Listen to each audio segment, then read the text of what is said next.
জিজ্ঞাসাবাদ করলাম, কিন্তু মালিক ধুরন্ধর, কিছু বলল না, এড়িয়ে গেল।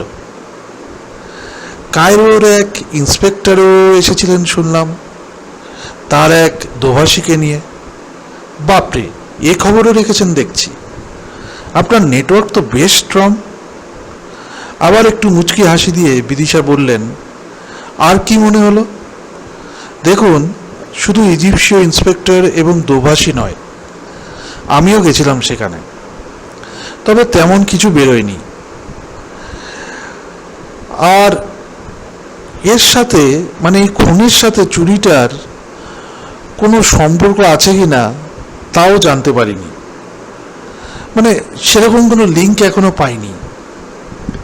কিছু পেলে জানাবেন। আজকে আমি উঠি, হেডকোয়ার্টারে রিপোর্ট দিতে হবে।